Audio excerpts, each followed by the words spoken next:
Hello. Hi everyone. I am Rebecca from ChemKnits and I'm here today with another Sock Blank Special 2 live stream. And today our theme is spray painting blanks. So we are going to use a combination of spray food coloring such as the Wilton Color Mist sprays that I have up here on my table.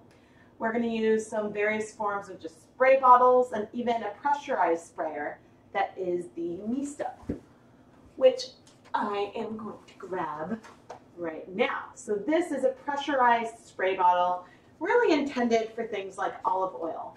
But I bought one with the intent to use with food coloring, so that way we can see if we can recreate the sort of sprays that you get when using the color mist sprays.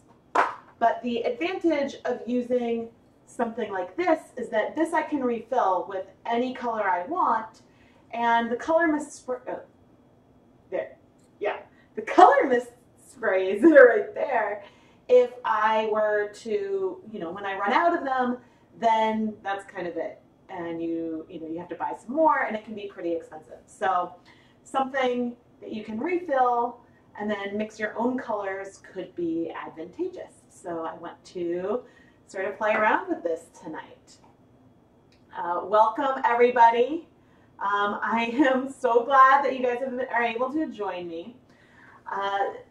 So this week is part of a big dye-along that I'm doing for Sock Blanks. So every day I've been doing a live stream where I've dyed at least 3 different sock blanks, either one's made out of fingering weight yarn or worsted yarn. And I've also been releasing a pre-filmed video every day. So that way there's just a lot of inspiration so you guys can try this at home. Now, if you're wondering what a sock blank is, a sock blank is a pre-knit piece of fabric or crocheted, or it's a piece of fabric made out of yarn that is blank. It's a blank canvas that you intend to dye and then unravel the yarn to turn into another project. So this allows you to make really cool asymmetric gradients, random patterns. It's pretty limitless what you can create. These blanks can be made in either single-stranded or double-stranded. I mean, I suppose you could make more than double-stranded, but commercially you can find single-stranded and double-stranded. And the advantage of using a double-stranded blank is that when you unravel it, you can get 2 identical skeins of yarn. So if it was a sock blank with sock yarn, then you could get 2 identical pairs of socks, or you can turn it into a symmetrical shawl and things like that. So I will be dyeing both some homemade, I think I have a homemade single-stranded blank up there, a homemade double-stranded blank, and a Knit Picks Stroll double-stranded blank that you can purchase, and my affiliate link to the Knit Picks blank is in the video description. In addition to, I think I have links to the Misto and the Color Mist sprays there as well. So if you are inspired and want to pick up a blank to try some of these techniques at home, you can use my link, and then I get some credit for the referral. So that would be nice. Welcome, welcome. And if you've missed any of the other streams, you can catch the replays. Sometimes it takes a while after the stream for the replay to show up on the channel, but I always leave them available so people can watch them. And I am in the process of filming recaps of these streams. So I'm filming for the end of each one sort of the finished dried blanks so you can see in better detail and in better color resolution than you get from the live streams. I also, at some point, maybe, I don't know, this weekend or early next week, I plan to do a big unravel-a-thon when we will unravel a bunch of these blanks to see what kind of yarns we created. And once all of the yarns are unraveled, I will film a huge recap from all the blanks that were dyed as part of the Sock Blank Special live streams and the yarns that we got out of those blanks. So sort of like a narrated slideshow, so you can see the blank and then the yarns it turned into. And so those will be coming. I just, doing a 3-hour live stream every day didn't leave me with a lot of energy for editing today. So, whoops. Yeah, no, I understand if, you know, if it's 2 a.m., yes, I understand that you can't hang on too long. But I'm so glad to have inspired some of you guys. And yeah, I think that we're going to have a lot of fun tonight. Now, there is one other way that you can support me besides, you know, buying some yarn from, say, KnitPicks or something and making your own blanks and dyeing your own yarn. That supports me. But another way you can support me is if you look at the bottom of the chat, you can see a dollar symbol. And that is the super chat button. And so if you send a super chat, not only will it show up in a bright colored box and sort of your message will stay up for a little while, but you also can contribute money to me directly that helps finance all of this content you see today. So consider it sort of like a tip button. So if you are enjoying what you're seeing, then I would appreciate any contributions. But I also appreciate you guys following the ChemKnits Tutorials YouTube channel, liking this video, and commenting on the videos and sharing them with your friends. That also really, really helps. So thank you, everyone. And now let's stand up and start getting set up to play with these spray colors. Oh, I should put this back to so I can see all the message. You love what I do with Wilton's Violet? Yeah, Wilton's Violet is one of my favorite things ever. So I had one of these misto sprays way, way, way long time ago. So I had one of these that I actually used for cooking. Oh, don't worry, we just started.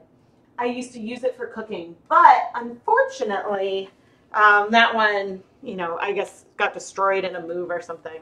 But so I don't remember exactly how to use it, but I believe that you fill it less than halfway with liquid, and you can sort of pump it up to pressurize it. Yeah, so unlike, you know, the way some of these other spray bottles, the misto might be a little more like these color mist sprays. So these color mist sprays by Wilton, I found give, and I really enjoy them because they give a really shallow penetration of color onto the yarn, which when I did it on a sock blank, and I think I'm blanking on the Dye Pot Weekly episode number. Maybe it was Dye Pot Weekly episode 14. I don't know for sure. It was the beginning of the first sock blank special. And I used these food colorings on a blank. And when I unraveled the blank, we got the most beautiful speckled gradient. So the first thing I want to do today is sort of recreate something like that. Now in this tub, which I filled about halfway with water, I pre-soaked 3 blanks in this for a couple hours, and I had 3 tablespoons of vinegar here in this tub. So these yarns have all been pre-soaked with acid, so that way once we add our food coloring to it, and this reminds me to turn on my steamer pot. So then once we add the food coloring, all we need to do is wrap it up and steam the yarn, and the color will be set. So that is that. Oh, is someone else having trouble? Are you guys having loading troubles? Oh, you used a misto for spray glue for quilting? That's cool. That's really cool. Yeah, if you're having trouble seeing the video, try restarting your browser. But let's see, some other things that I find really handy in my work is a salad spinner. And this is an OXO. I believe now that they have multiple sizes, it's the large salad spinner. But it is useful for removing as much of the extra liquid from the yarn as possible. And what that does is the more liquid you can remove from the yarn before you start hand painting it in whatever technique, the less spreading of the dyes you will see.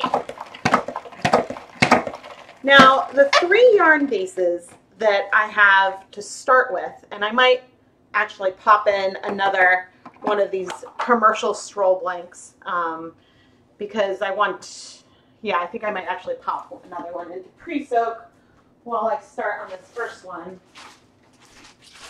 See, the KnitPicks blanks come in this really nicely packaged. These are, I mentioned that these are double-stranded blanks.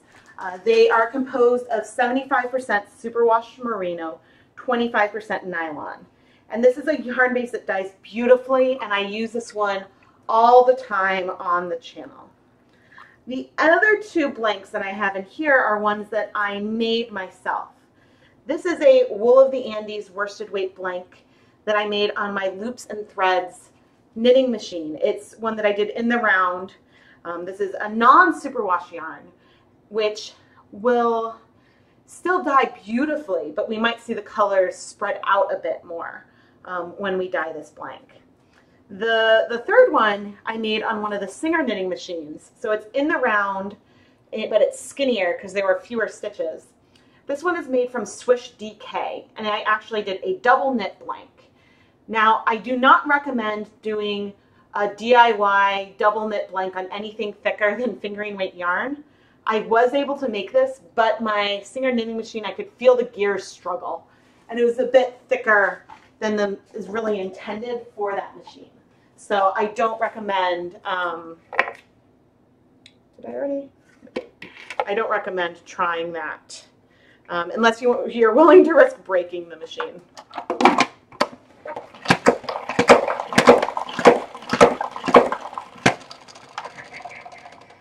Okay, now the other thing I want to do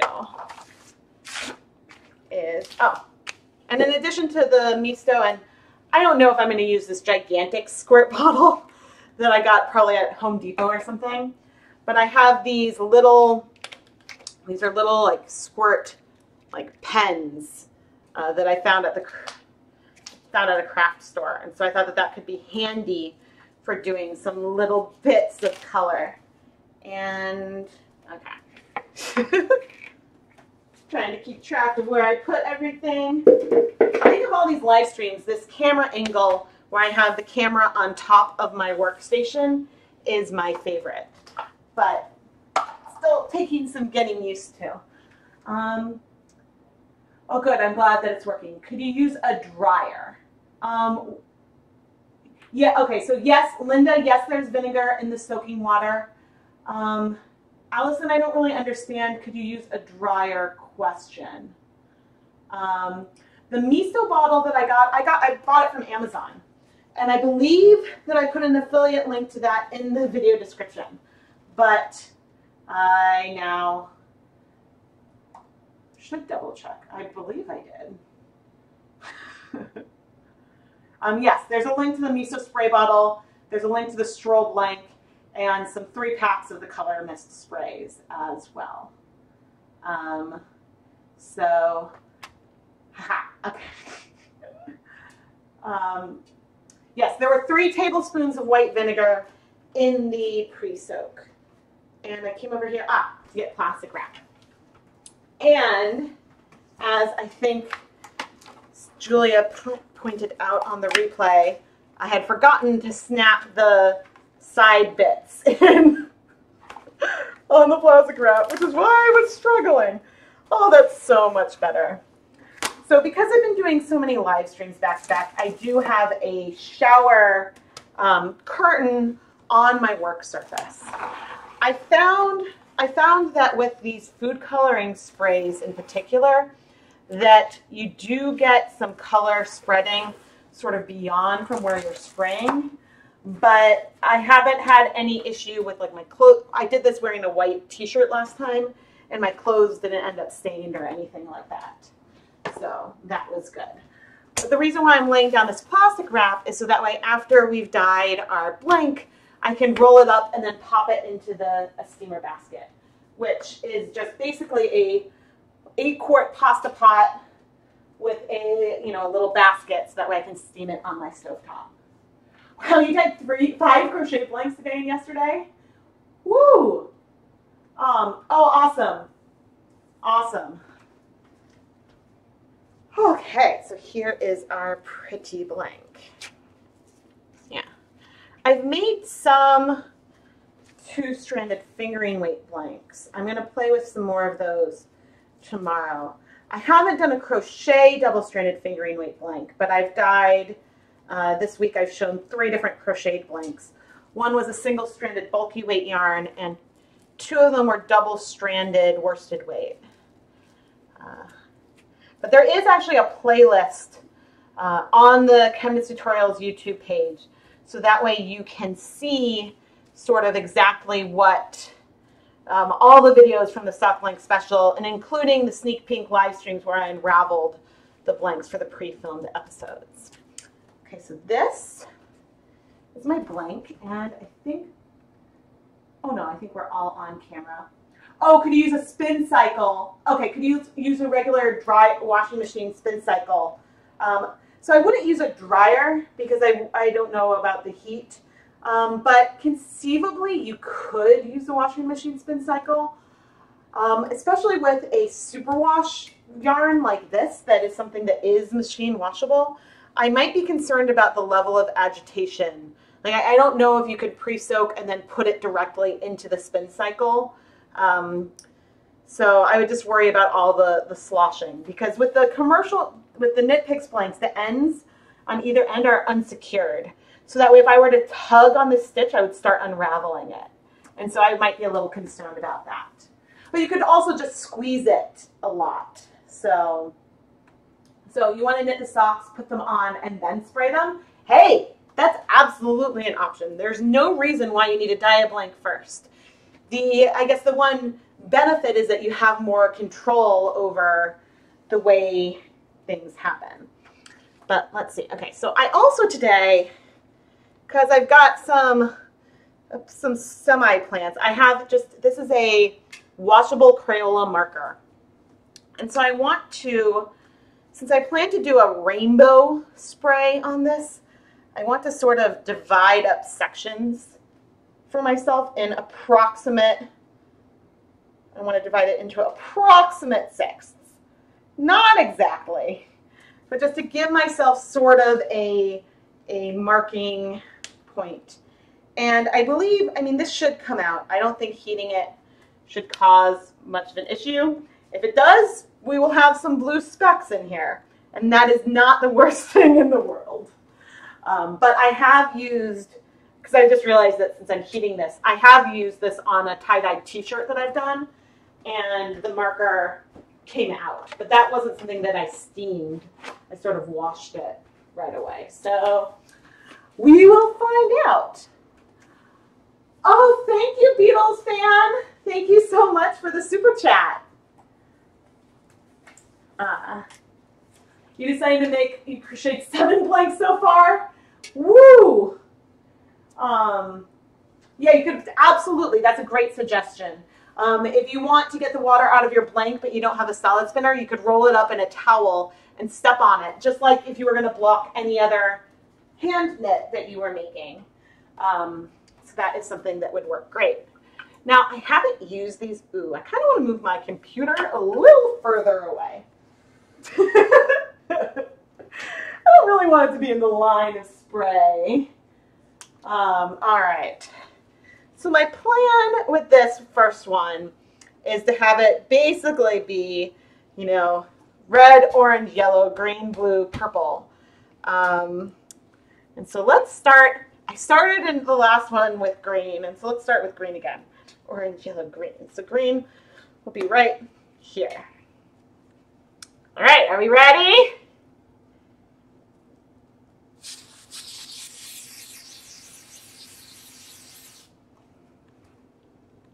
At this rate, this isn't going to take very long. Okay, so here's what's cool about these sprays. So you saw that even though the coverage is light, the color isn't necessarily pastel. But the penetration of color is really, really low.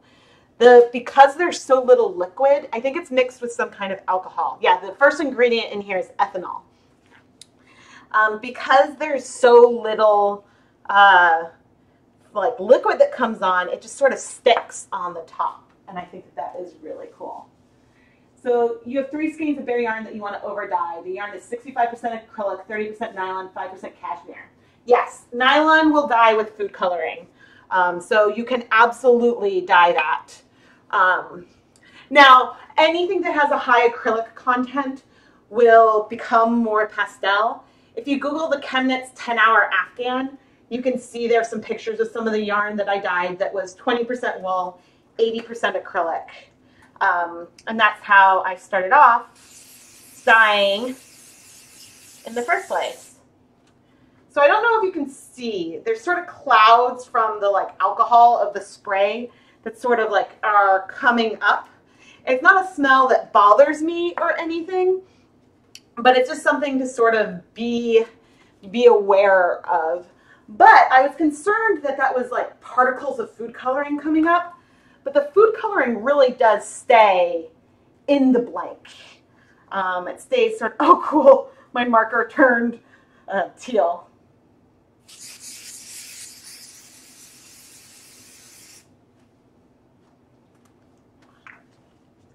This is going faster than I thought, everybody. But you can see that some of the different colors, like the green, the colors didn't come out quite as like, the coverage is more even from these colors than the green. But you can kind of always go over it a bit more as needed. Hopefully, and you know, you can always white things up. Okay, this is the green.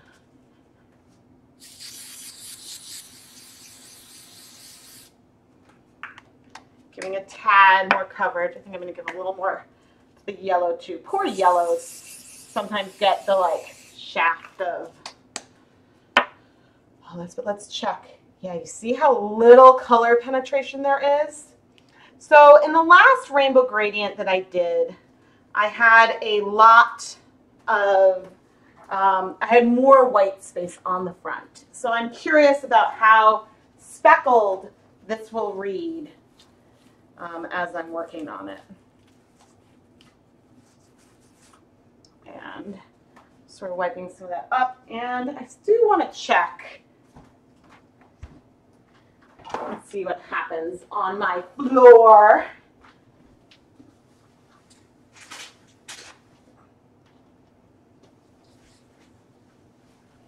Well, I don't know if it's food coloring or if my floor is a little dirty. But I'm not giving you a close-up of that. If it is food coloring, it was not much. I can tell you that. All right. Now, something else I want to try playing with today is using these sprays but putting a stencil down.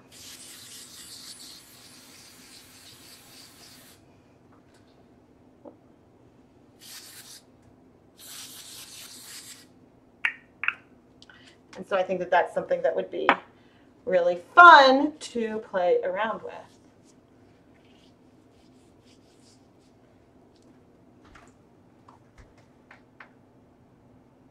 So is the green going all the way through the blank? No, I think that it's really just, I mean, it might go all the way through in the darkest sections. So some of these it's a little harder to be light-handed.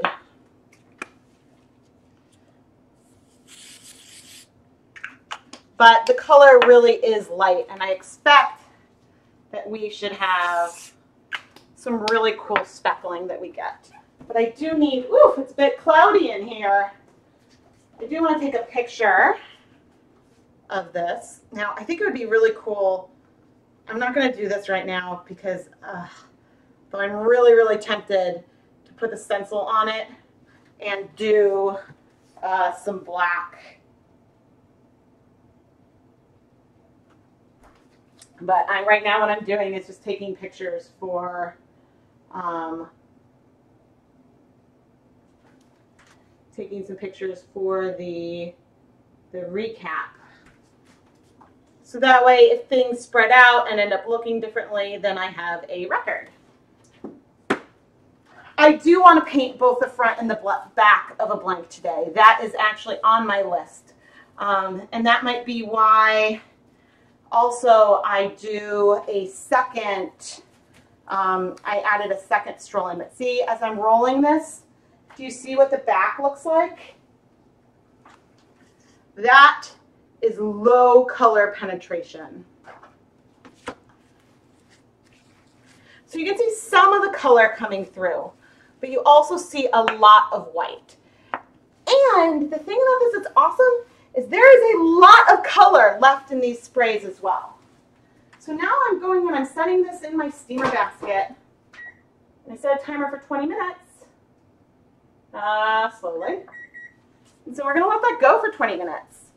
And so how long did that take me? Not very long. So that's pretty cool. Do you guys see the ethanol cloud? Whoops. I'm like trying to move my mouse trackpad to get my face back up. That's not working too well. Here we go. Hi guys, here I am.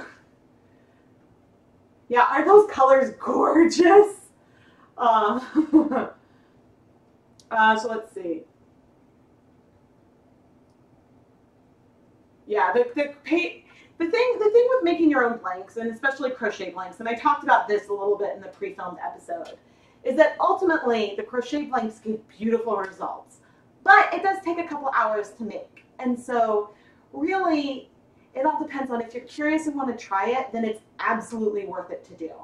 But if it seems like some effort that you don't want to do, then you're better off, either hand cranking a blank on a knitting machine or buying one of the Knit Picks blanks like I just did, that I just used. So yes, but I am going to try both the front and the black. About how much do you think you use of each spray bottles? So not very much. They still feel like they have a lot of liquid in them. So I think that the purple that I used has now been in 2 rainbow blanks plus 2 blanks that I spray painted in, I don't know if it was Die Cut Weekly, somewhere between 7, 8, 9 maybe. So that one I've used on portions of 4 different blanks. The black, I used 1 bottle of black on, so about, I guess, half of 2 skeins of yarn, so that's about 100 on one, that's about 100 grams. It really depends on how much you spray. I think a black I used up on the equivalent of maybe 250 grams worth of spraying. But I use that heavily on some things. And this I just used lightly. Like, I think that, these are expensive. I think that if you buy them full price, they're around $4.50, somewhere between $3.50 and $5 each. And so that can be expensive, and that's why I want to try out I want to compare some of these to some of these other spray bottles on a blank. Maybe you could quadruple the yarn and knit a quick blank on size 13 needles. So it's not going to come up this week because they'll probably be in Die Cut Weekly episodes later. But I crocheted a chain with 2 strands of yarn together, folded it in half, crocheted another chain, folded it in a half, crocheted another chain. I forget how many times I did it. I think I was able to get one further with some sock yarn than the worsted weight yarn, but so I plan to dye that and then see what we get. So that would be fun. Wouldn't it be great to do a rainbow on the back and offset the colors? Absolutely. So one of the things I want to do tonight as well, this blank was one that I really just wanted for myself. Something that I was just curious about, if I got the really thin full coverage without having a lot of white space on the front, how speckled is it when we unravel it? And so that's something that I was just curious about. But we will definitely, and I wonder, I think I might have microwaved the other blank versus steaming it in the steamer pot. Ultimately, it's not a huge difference, but you do get a little more, it is wrapped up. You could get a little more water introduced into the system by using the steamer pot, but I don't know how much of a difference that makes. We will see when we pull it out. Some of the stenciling that I did yesterday on the stroll blanks, like this one, the line stayed sharp. On the worsted weight blanks, things bled out a bit more, and I think that has to do with the superwash yarns taking up food coloring a lot faster. How long does it take to dry a blank? Overnight. It depends on how humid your area is. So I wash the blanks and then I put it through the salad spinner again to remove water. But again, you could put it on a towel to squeeze out excess water. And then I hang it to dry So I hang it because I have a long drying rack with a lot of slats, and I hang it over multiple. So that way there's a lot of air access to the top and bottom of the blank. And usually by the next day, it's pretty dry. Oh, you had trouble dyeing Nippic City tweed yarn. Interesting. You know why you had trouble? I think City tweed has alpaca in it, right? I don't remember. Let me check.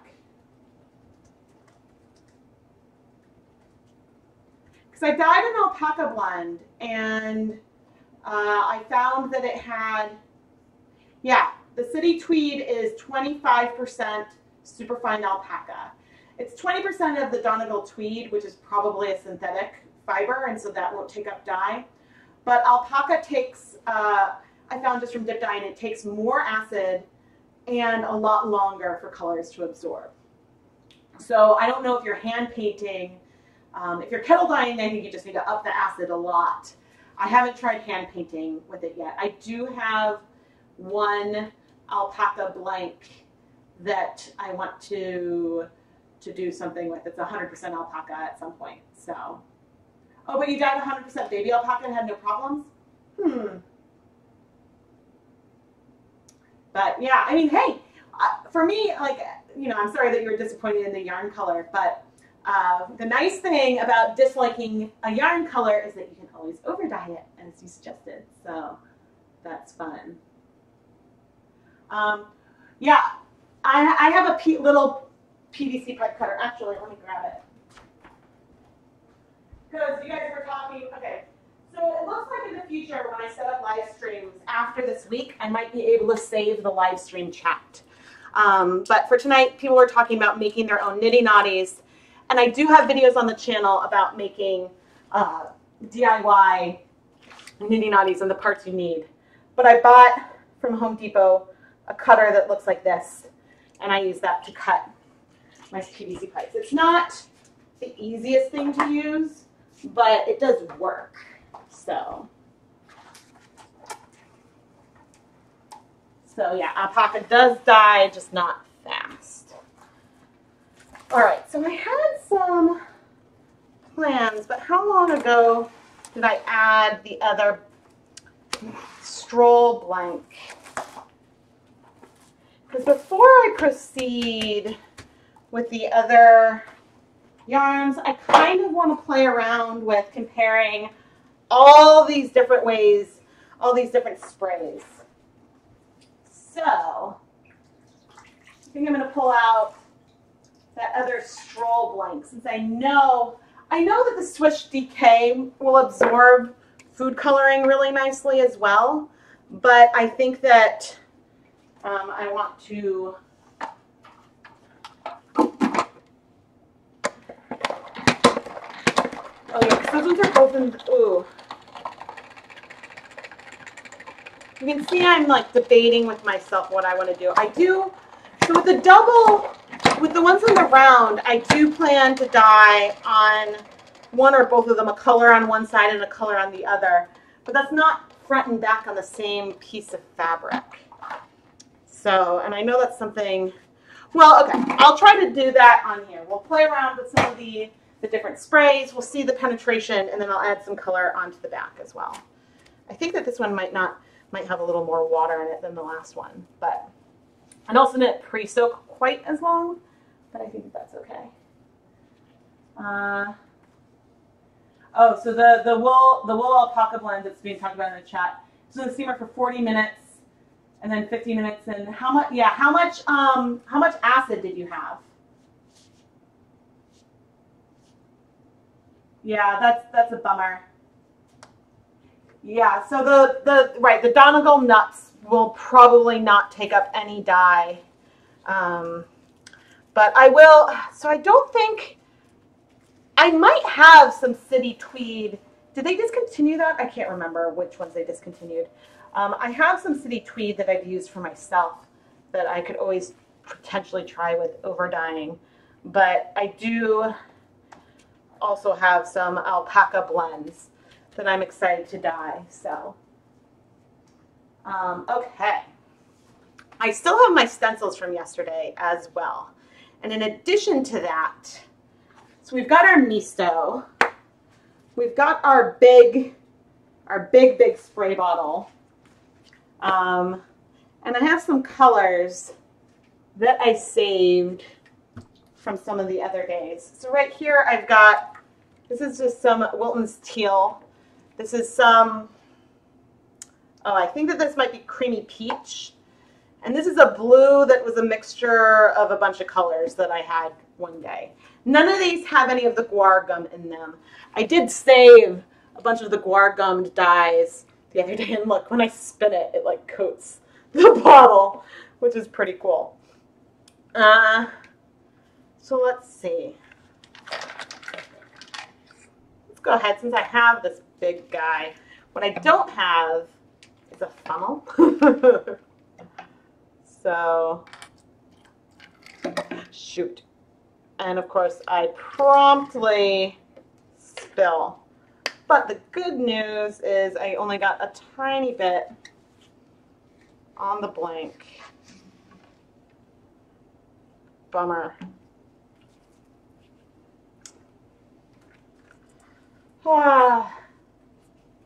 See, this is the thing with live TV. If this had happened on, you know, one of my pre-filmed episodes, you never would have really seen this because I would have just edited it out. So when you're on a live stream, you get the real unfiltered everything. Okay.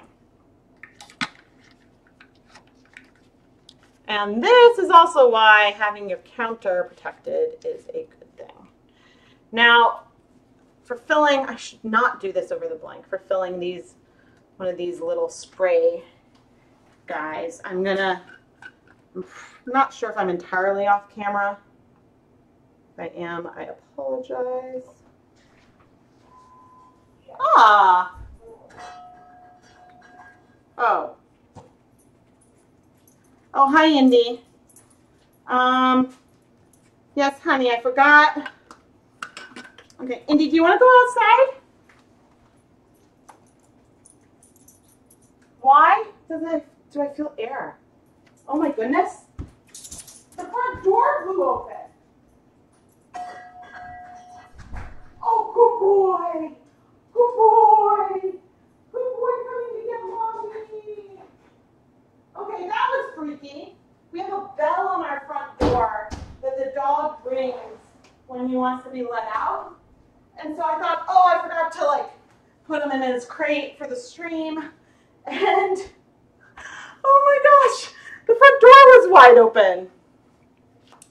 Because that's not creepy. It's very creepy. Okay, so I've got some color in this pen. Necessity is the mother of invention spillage. Yeah, if you dye again, I mean, I forget how long in my dyeing live stream I left the alpaca in. But, all right, and so here's the misto. I have no idea. I know it's, yeah, it kind of smells funky. I have no idea if this teal, if this is enough liquid or if I would need more liquid.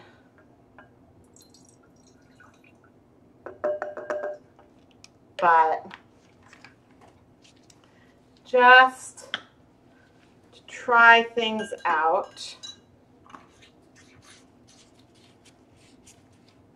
Okay, which one should I start with? That's the question. Yeah, the pen is tiny. Okay, I actually kind of want to start with the misto because this is the one I'm the most curious about. Should I? Let's bring out this DNA stencil because I'm also curious. Okay, let's bring it out and we're going to try spraying these colors over it. First, let's do, since I didn't use it yet, let's do a little bit of the black.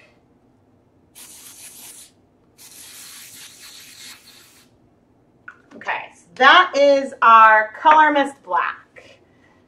Now, I'm pumping up the misto. Whoa, that's cool. That is really, really cool. That worked great. Let's try. Hey. Oops.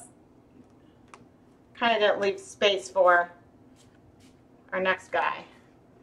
Oh, you know what I didn't have on hand today? A thing of water to like rinse off my stencil. So I don't know if you can really tell, but the thing is the spray, the color mist spray stayed in sort of a monolayer on top of the stencil, whereas the other two sprays have beaded up on top of it. Oh dear. And so that's a concern because since they beat it off, they're more likely to drip off. And you can see that that teal sort of did drip off a tiny bit. So I think that you almost could use this color mist spray for stamping. If you were to spray on a stamp, because of the way, since it's got alcohol in it, there's less surface tension, so you don't get the big droplets forming, and you got a better coverage on there. So that is pretty cool. Let's see.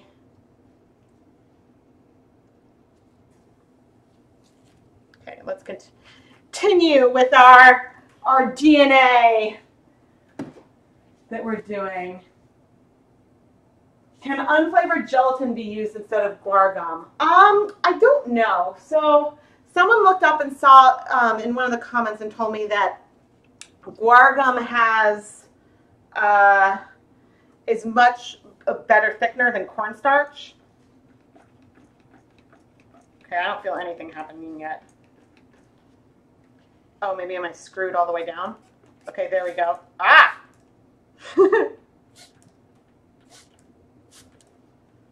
Interesting. So the misto is definitely awesome. I mean, the color comes out fast and easy, and so you can sort of spray it like a sprayer. The pen, you know, you can control, but you don't get like a continuous spray. The big spray bottle is pretty similar. Again, picking this up though, because of the liquid, it's a little harder. So in that respect, the color mist spray is superior. Now, we're going to pick these up to take a peek and see what we can see on the other side after I wipe my hands down a bit. Because while this is awesome, and how funny because of the stenciling, some of the orange, oh no, because I stenciled over the orange. So this, actually I should put a spray in the picture. But I'm curious how, and I don't know how I'll be able to do this so you guys can see. All right, so this one has pretty light coverage. The orange that was in the pen has light coverage. So that doesn't look like it had a lot of penetration through. There's not a lot of penetration on the blue either, because with the spray I did less. The misto, however, and actually there is some penetration from the black as well, because I think I did that a bit heavier. I think that whatever's on the back is paler, but in general, it seems to me that you get more, like, I think that these pens that were, I think I got the 4-pack for like $3. So they were not expensive at all, and they're reusable. And the other thing is that you can use multiple colors at once. So that might be my winner of all these guys. But I don't know what other color I want on here. Let's do a little more black before we decide what we're going to do with that other side.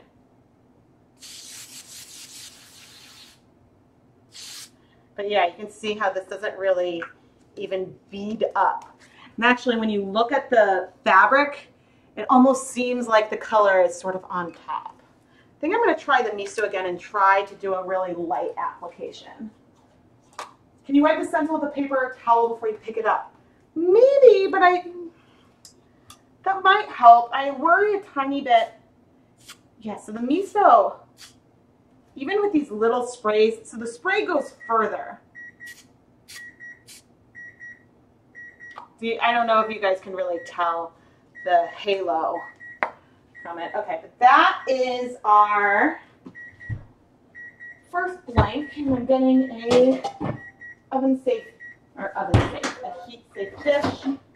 And where are my tongs are here on the counter. Sorry for leaving the timer on for a bit.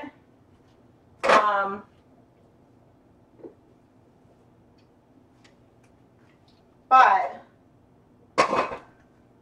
sort of want to show that the colors that you can see kind of coming through a bit are still pastel.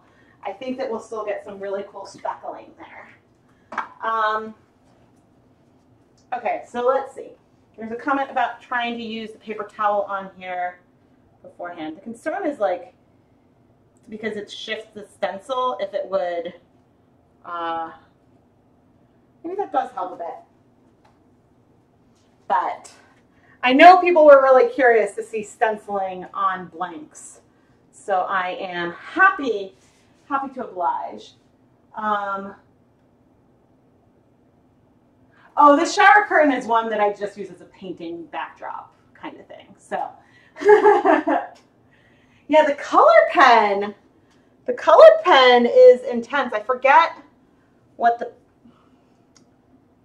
pack, where did I find it? I totally forget like what aisle I found it and stuff. But this one I think is the winner. I mean, this bottle is cool. If you wanted to spray a lot of stuff, whoa. Okay, you saw that dribble? That was more of a dribble than a spray. I mean, if you wanted to spray a large area, then maybe this is what you want. But it is definitely less controlled. It would probably honestly be better for dyeing something than using to spray vinegar over something than anything else. But yeah, so even from high up, the coverage of the orange is less. And so let's see one spritz of the, well, okay, so from high up, you don't really see much of anything. Yeah, so of all these, you have to really like hold down and move it to get some coverage from this black. The pens would be great for small concentrations of color. Now, don't wipe the stencil in place. Use a paper towel flat over it, then gently press. Okay. Well, hey, I did reasonably well. The color in the DNA is because of what was sprayed before. So, okay, and then the miso, whoops. I don't know why I was shaking it. The miso is just fast. Okay, you can do some really light stuff, but it does dribble, sort of like the other. Interesting. Okay, so let's fill in some more color, and then we'll try to flip this over and spray paint some onto the back as well. But I think let's use, it helps to have it turned the right way.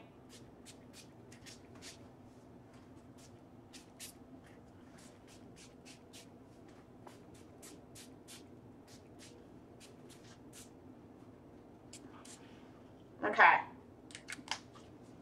So this is our front that I've gone like whole hog. Okay. And now I'm going to try to flip it. And hopefully it won't like shift. Maybe I should wipe the edges of it first. I'm going to flip it, and we're going to try to do some spraying on the other side as well. So I know that's something that you guys have wanted to see. Anyone see a face in the black? Yes. Eyes and a mouth. I totally see the face in the black. Oh, funny. Okay. So I probably should use new plastic wrap for this because there is a tiny bit that went through the stitches that is going to get on here from me flipping it over. But, que sera, sera. Okay. So I want to apply some color to the back. Let's use this blue color mist because I think blue and orange would be kind of cool.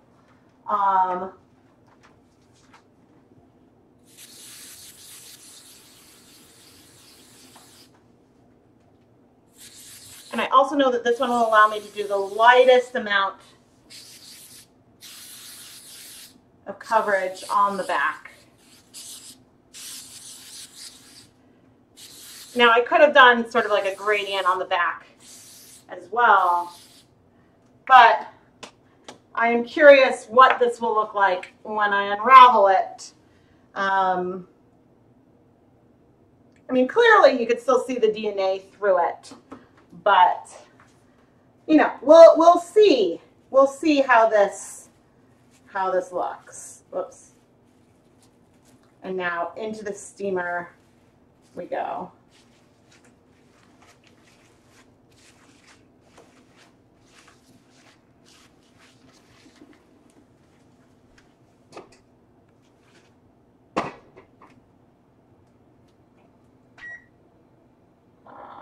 And I'm going to pop down for a minute, but aha, you can see, first maybe I should clean up a tiny bit.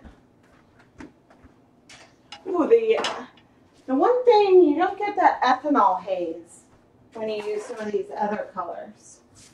Not that I really mind, again, it's not bothering me at all, but just a observation. I'm going to come and sit down and chat and see any questions before we go on to the next blank.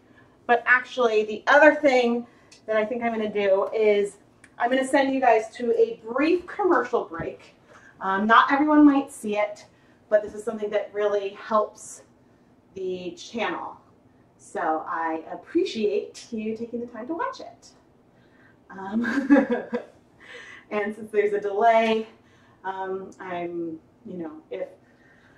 taking a break and drinking some water, but not everyone will see the commercial break. I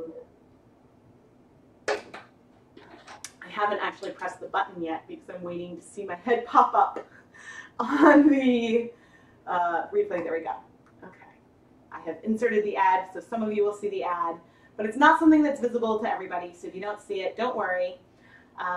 But another way that you can support the channel is by, below the chat, there's that little $sign. And so you can contribute to me directly through Super Chat and also make your message pop up in a really colorful, bubble that would definitely catch my eye and earn you a shout out from when I'm sitting here. Let's see. And if I missed any questions, please ask again. There's a lot of chat going on, and so I know some things could have gone missing. Where do I get my gloves? Here, let me grab the box. These are the gloves that I use. I like purple nitrile gloves. It's what I used to use when I worked in a lab. And so I don't like the powder feeling that there is inside of latex gloves. So that's why I use the purple nitrile gloves. Does the superwash process remove lanolin? That is still something that I still need to look up. That I keep. I've been a little tired. I'm sorry.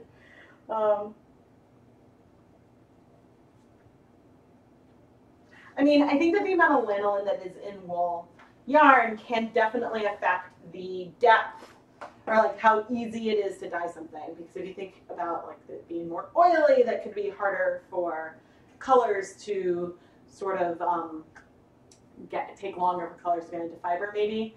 But I don't know. I know that washing yarn a lot can remove lanolin. And so I don't know if Lanolin is removed in the superwash process as sort of an intent or as a side effect or not at all. So that's something that I need to look up. Hey, welcome, welcome, welcome. All right, so I've done 2 spray blanks, and we found that really, if you don't want to buy the color mist sprays, you can get a reasonable approximation and depth of color from any of these other spray bottles that I tested out. My preference actually is not necessarily the Misto sprayer. I like the little spray pens better, which I think is sort of equivalent to like a mini travel size spray bottle. I found those spray pen things at a craft store. Actually, I'm curious if I can find like mini spray pens.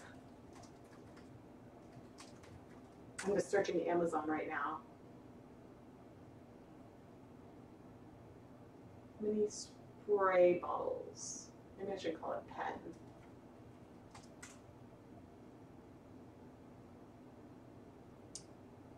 Okay, so it's something kind of like a refillable perfume bottle, actually. It's sort of, it's not exactly these. Let's see. Give me the link. Here we go. I don't know if it'll let me post this in the chat. Yes, you caught me live. I am live right now. We'll see if, aha. So what I just posted is something that looks like an approximation of what I have. I don't remember where I found them in the store. I might have found them actually in the fabric aisle of my AC Moore, sort of with like all the tie-dye and stuff. But I don't remember entirely. I don't think I found them in the food section. Oh, so the superwash process does remove the lanolin. Okay. Suggestions for dyeing solidish colors with the Wilton Color Right system. So if you want to have a solid or semi-solid or something, I would start off making your dye bath with very low amounts of acid and no heat right away. Mix your dye, add your yarn, and then slowly apply heat. This will allow the color to absorb more evenly. And so you can even wait to add the acid until the yarn is in the fiber, and if you move it around in the dye pot, you'll get a more even color. Sort of the more crowded the dye pot is, when it comes to the amount of water to yarn sort of ratio, the more crowded it is, the more variation of color you'll get. But you can get a really cool tonal semi-solid that looks solid until you knit it up. You see like little variations of color doing these kettle dye techniques. You were wondering how the miso worked. You have one for your oil but never thought to use one as a spray. It was very powerful and punchy. I'll use it again because I'm not going to transfer the color into another bottle, but I'll use it again in a little bit. Yeah, I don't know about an atomizer. So you're allergic to wool or lanolin and you want to try it again, but you don't know if it was the wool or lanolin. Yeah, I don't know. I mean, my I have a family friend who said that she's allergic to wool, but I had given her this pair of wool gloves that she loves, so I don't know, you know, if it was a particular wool thing at one point or what. So yeah, so the next 2 blanks that I have that have pre-soaked are homemade ones, and they are both done in the round. So these ones I plan to dye and then flip over, but that won't really necessarily give us any color penetration into the center of the blank, which is why I wanted to do one more of the stroll blanks. And just basically what I had just done was we tested out the different spray bottles on the blank. We did it over a stencil a little bit just to see how that would work. And then, excuse me, and then I flipped it over, which probably added some drops of color because some had penetrated on the saran wrap, but I flipped it over and I sprayed it with one of the color mist sprays just to see what would happen.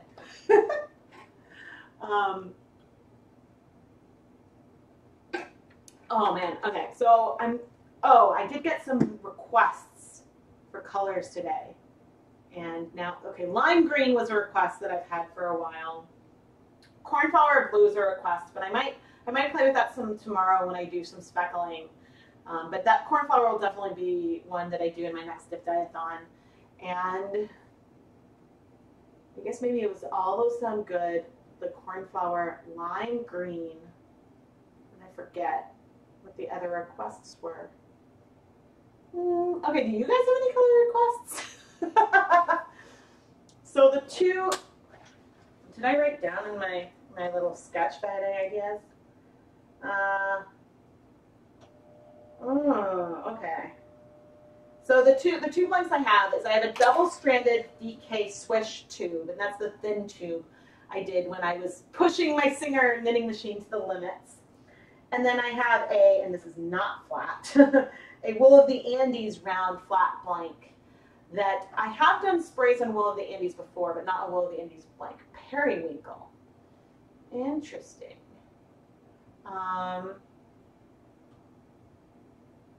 Oh, that's a great idea.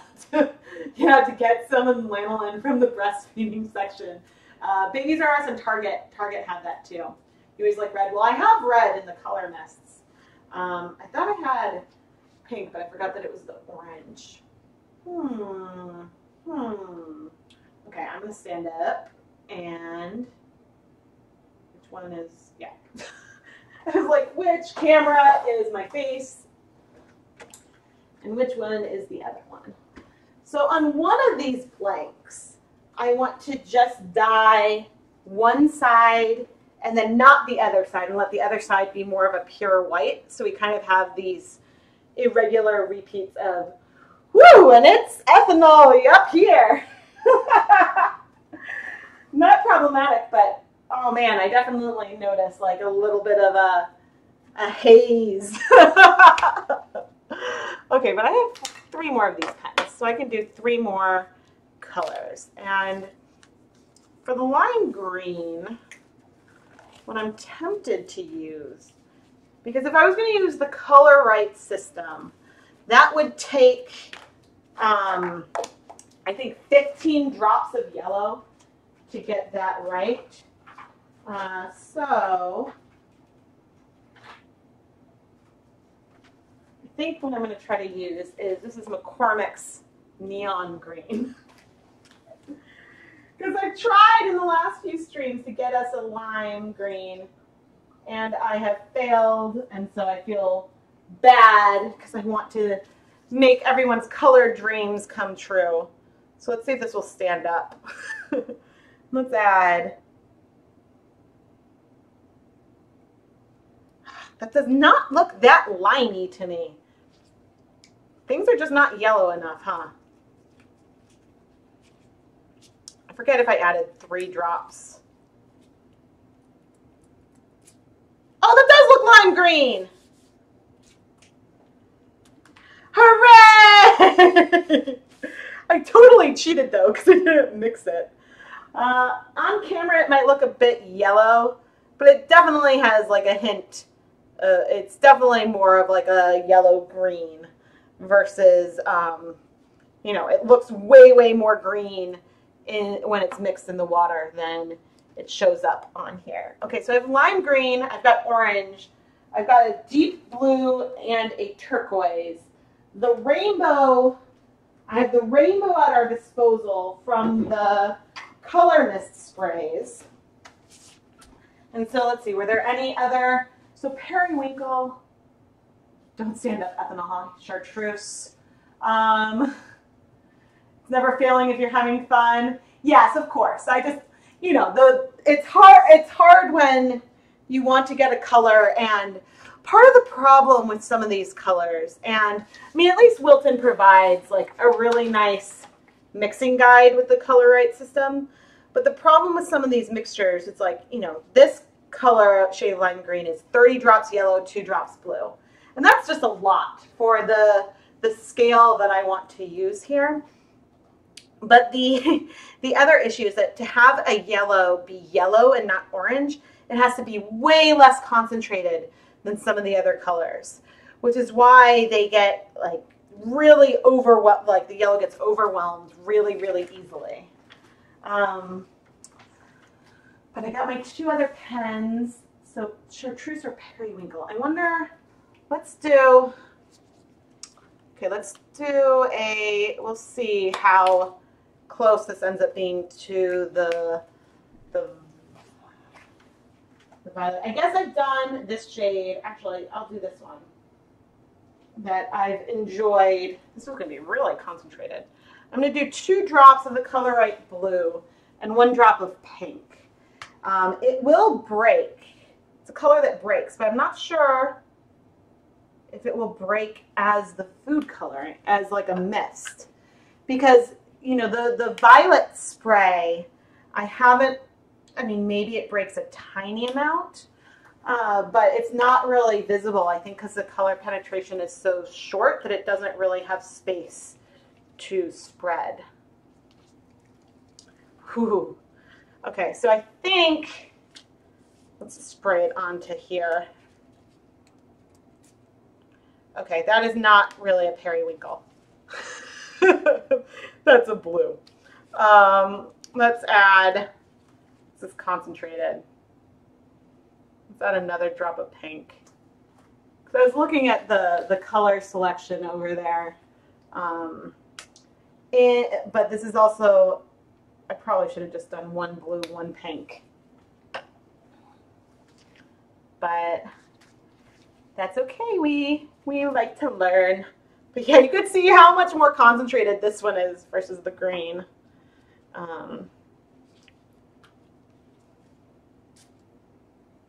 And that still looks that doesn't look any different. Oh, you know why? That's because it's still in the like spray thing. Oh, come on. Well, all right, so much for that. I have no idea how much is in the straw or how much I just wasted. But okay, it is what it is. I was trying to get, oh, maybe I needed a lot more. I should have done more pink than blue. Because again, I think the blue is a lot more intense than the pink. And so that is part of my folly there, but yeah, I've liked having the shower curtain because at least I don't worry about staining my counter. I've got, oh, I do have 1 more pen. Okay, so should I try? Let's do, the problem is just this is so concentrated.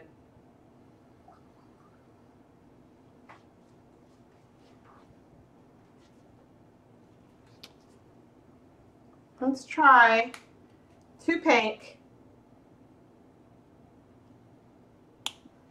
and 1 blue. I sort of wish that they had 2 blues in this system. Because there is a difference between, like, say, McCormick, they have 2 blues. They've got just like the normal blue, and then they have neon blue. And they're pretty different. All right. What have we got here? Okay, so if this were paler, this one might be more of a periwinkle. It's definitely pinker than the other. It's a little more purple, I guess, than the other one, but still pretty blue. All right, I needed to, okay, let's see. I think I want to do the Wool of the Andes blank next. Just because I'm curious how that will turn out. And that is a single-stranded blank. And, okay, so we've got all these colors. I think that on this, oh, hi honey, I'm live. Keith says hi, everybody, by waving. Too much ethanol in the air. There's not that much ethanol in the air. Put more neon green in, oh wait, which one? Oh, don't be sorry. I love mixing colors. And I like seeing what we get. I think that what I would have needed to do is add some blue to water first, dilute it, and then go from there. Ow. I cut myself. Okay.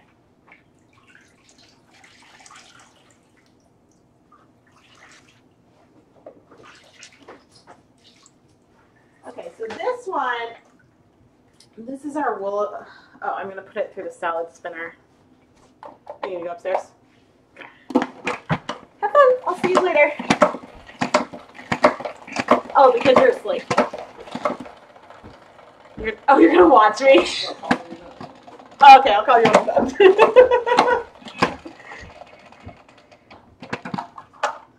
Well, he might be watching me from upstairs, which I always find amusing. All right. So this is a blank. This one was made out of Knit Picks Wool of the Andes worsted weight yarn, which is just 100% Peruvian Highland wool. Is this going to fit? Ooh, let's crinkle this up a little bit so that way I can make it all fit, because that might give some variation on its own. And so this one, because it was knit in the round, there's a layer of fabric on one side and on the other. Oh, add one more drop of neon green in the grain? Sure. Will do. I'm not wearing gloves anymore. Oh, goodness. Oh, goodness, goodness. Oh.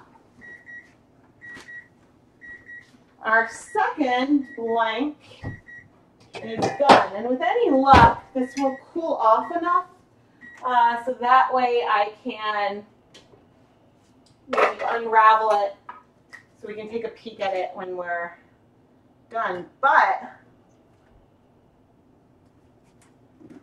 so I mean, I see a nice amount of color, but I did add color to both sides. So I can't really tell how the penetration of color went here yet.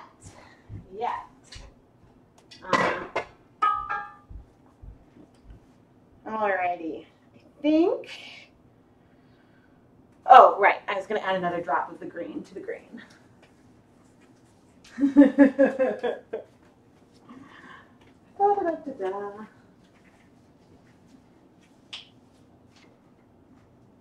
The problem with these sprays, and this is not really a problem, the problem with the sprays is that since they go so quickly, means you could dye a lot in a little bit of time. And that is a bit dangerous. Okay. That's a bit dangerous. So I think,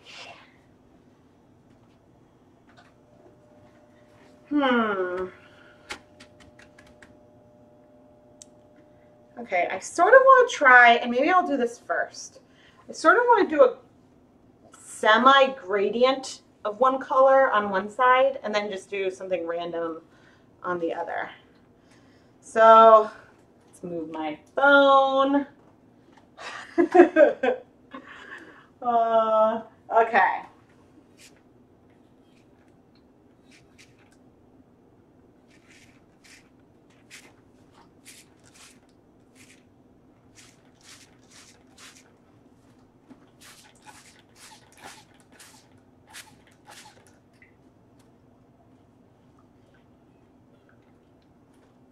Okay, there's some white patches because of the way it's sort of scrunched up. But did you guys sort of see how I created a gradient from that big old spray bottle? I just increased the number of times that I squirted it as I went down. And before I flip it over, I do want to sort of clean this up. Now, I'm curious, especially where I sprayed it more, how much color penetration there will be to the wrong side. Or not the wrong side, but to the other side. But I thought it would be cool to sort of give this an overall gradient in addition to whatever's going on the front side. And I'm just checking again. Yeah, nothing's really going off the counter. So, squiggles. Ooh, I could do squiggles. Yeah, let's do squiggles. Should I do... Okay, so I've got orange, sort of the purple, the blue, the lime green. I've got the teal.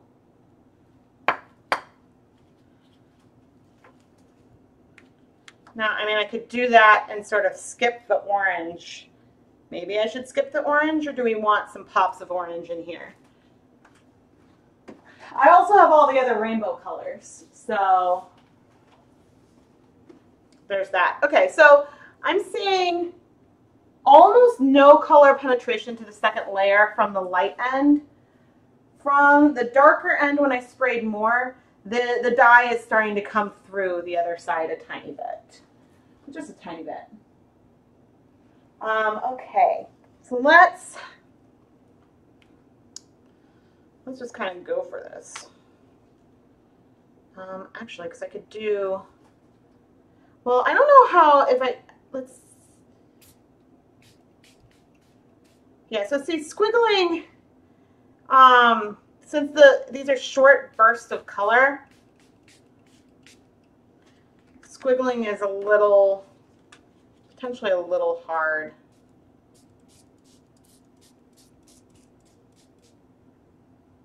It's a lot of blue. Okay, but this one is purpler. Purpler.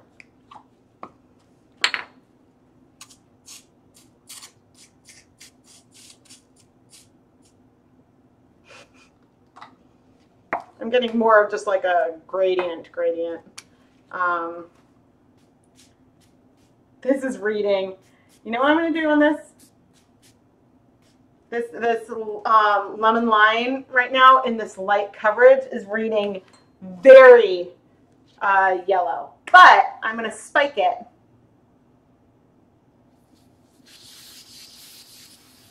There. Gave it a bit more green. Ha-ha! The other spray is to the rescue, and I'm going to give us some purple there. So this uses very little dye. I mean, these pens don't take up very much, don't have a lot of room, but I used a fraction of them. So a little bit of color goes a long way, but we should get a really cool worsted weight gradient from this that is going to be kind of interesting. What I don't know, oh yeah, okay, there's still substantial difference. All these colors are brighter than what is on the other side, so I think that this will be really cool when I unravel it. Blue and orange do complement one another. Sometimes I go into things with a real plan. Sometimes things evolve sort of as I start spraying. I think I had intended to do diagonal colors on this one because, you know, I was thinking like, oh, a diagonal rainbow. Actually, I might do, we'll see how long, like lengthwise long the next one is. But I'm going to pop this into the steamer.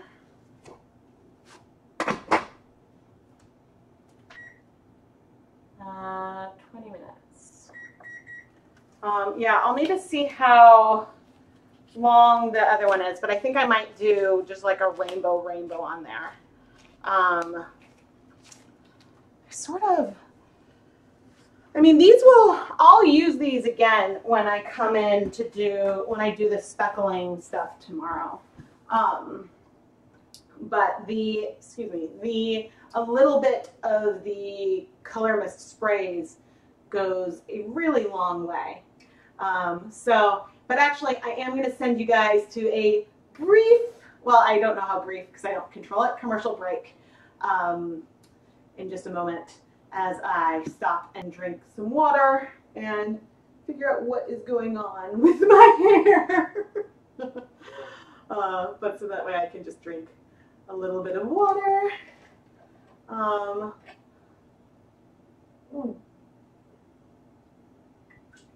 And oops, I'm supposed to be paying attention to, yeah, all right, I'm inserting the ad. I needed to pay attention to the stream so I could see the delay.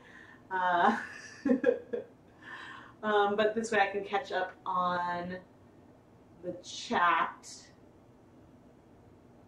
Ooh. Oh, and take a little bit of a breather. But you guys are awesome, and thank you for sticking through with the ads. And so, I mean, I'll take this as an opportunity, a little plug to give some ways that you guys can support me and the ChemKnits Tutorials channel. If you haven't subscribed to the channel yet, please subscribe. Having a high subscriber count, I think is a really good thing. Also, if you enjoy a video, please give it a like. That also helps, I think, the ratings and helps it show up in search results and stuff like that. And then also, you can, so on my website, ChemKnits.com, I have a few patterns for sale. They're on sale through Ravelry, but you can see links to all the patterns that I have for sale on my website. And so, you know, buying patterns for me is a way to sort of support me and give me money. But you can also use there's a dollar symbol at the bottom of the chat, which, or I mean, I guess maybe you're looking at it on one of the sides. But if you do that, that's super chat. And so that's a way to also through YouTube, without leaving this page, you can give a contribution that helps go towards the materials and keeping everything running. Oh, thank you. Oh yeah, I'm actually it was really warm today, so I wore a dress, and I tried to have my hair back in streams a little bit, but then when I come and look at myself, and I'm like, ooh. But no, I don't dye my hair or anything. Yeah, it's just auburn, and it gets progressively lighter the more time I spend in the sun. You've been subscribed for over a year. Thank you, thank you, thank you. So someone said that they just got refillable watercolor pens with bristles. Ooh. It says sponge tips. So I have not refillable ones, but I did get some tulip tie-dye pens that I want to use at some point. But if you watched my video this morning where I used the food coloring markers, the food coloring markers are really cool, but it was kind of a pain to try to actually write on the blank. I think that doing lines or something wouldn't be so hard, and so I might bring them out tomorrow to play around with a bit when I'm doing the speckling. I mean, all of blanks end up with some variation of color, so you get some speckling from it. The specks that you get are more extreme when you use a food coloring spray because you get such a shallow depth of color. But I'm wondering, you know, with the blanks, with using the markers, how that would work. But I think that I might prefer to use a paintbrush versus sort of the felt tip of the marker, just because I think that the brush would be easier to glide over the yarn. It's just that the fabric has so much give to it that it's really hard to write on. Oh, it's a dress. This is like an Old Navy. They had these really cool t-shirt, sleeveless dresses 2 years ago, I guess. And so I have a lot of them. I actually have 2 in this pattern because I liked it so much. But it's cozy, and it has, I mean, the pockets are on the front of it, and so that's sort of a pain, but I can slip my phone in it and chase the kids around. What will I be making with these yarns? Have you ever tried weaving? I have not tried weaving in any form except for the cardboard. You cut the slips and you do the weaving in elementary school. That's the only kind of weaving I've ever done. I'd love to try it someday though. With these yarns, so I love to knit lace. I love to knit lace shawls, even garter stitch shawls with cool patterns. I love shawlettes, and that's something that when I don't have young kids who will pull at everything and ruin everything, that I like to wear a lot as an accessory. I'm also a really big mitten knitter, and I have some sock patterns that I love that I really want to try. So some of the yarns I will keep for myself. Some of them will probably end up in a de-stash sale that is going to be probably my next big project after this, setting up a shop, because I'm starting to fill up with all this dyeing of yarn. I'm starting to fill up the tubs of my hand-dyed yarn again, and I figure it's another way to help. Like, if I can sell some of the yarn that I've dyed, then I can buy more bare yarn to make more videos. And so I don't really want to transition to running a shop full time, because I want my effort to be more towards doing demonstrations and playing with techniques versus trying to make a lot of stock for a shop. Which again, I think the people that do that are admirable. I'm in awe of these independent dyers that I see who run Etsy shops. But my goal is not, especially since I show how I dye all the yarn, I'm sort of teaching you how to do it at home. But I think that that's a way that, and I guess that would be an easy way for people to contribute to the channel and to the work that I do in the future. So, oh, so show Rebecca how much we appreciate her work. Give her a super chat. It's like tipping. Mwah! Thank you, and thank you for yours earlier, Beatles fan. Although I guess I should probably just call you Sonia. I guess that makes sense. All right, but I'll stand up, and I think I'm going to do my diagonal rainbow on this, because this was the Swish DK. So it's 100% superwash merino, and it's one that I made myself a sweater out of this yarn once. I like it a lot, and it's superwash, so it should take the colors really, really fast and really nice. But I think it'll be fun to have sort of like the specks of color and then more of a blank section as it goes around. So I think that that'll be fun. But you sound like me trying to explain to your husband why you need to sell more of your homemade jewelry. He hasn't said it like that. Keith is very, very supportive. But now I'm wondering if there's something else I want to do. Because I only have one other thing pre-soaked. But all right, I'm gonna go and we'll start dyeing this other yarn. Well, I'm not. If I go, I mean I'm gonna stand up and do some more dyeing. But these go so fast. This is gonna be my fourth one so far tonight. So, will the diagonal cause pooling and knitting? So the way that I'm gonna play with the diagonal is that I hope that. So I'm only going to be dyeing one side, so it is something that you could conceivably get some pooling with. But so it's going to be sort of variegated with, I think, probably some specks of a color, and then some white, you know, kind of going up. But with the diagonal, there'll be a part where you'll get specks. It'll sort of be like a transitional. So what you see in the we'll see as we unravel it. I do plan to do an unravel-a-thon at some point. Has the sweater you made held up? Yeah, I mean, I haven't washed it a ton or anything like that. I mean, I haven't tried it on since I've had kids, I don't think. I made it years ago, and I was a different size then, so I haven't tried it on since then. I think I would definitely still fit in it.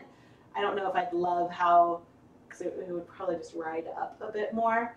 But yeah, I liked it. The complaints that I had with the sweater were more about the sweater that I knit versus the yarn. I thought the yarn was really comfortable and I really enjoyed it.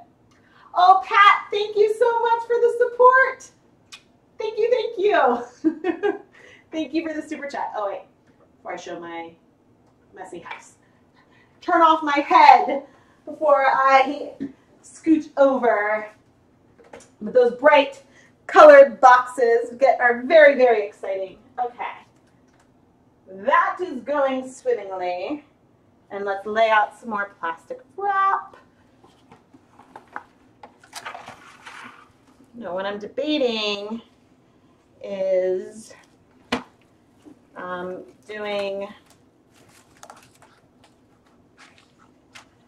whether I should lay out some more, whether I should pre-soak anything else.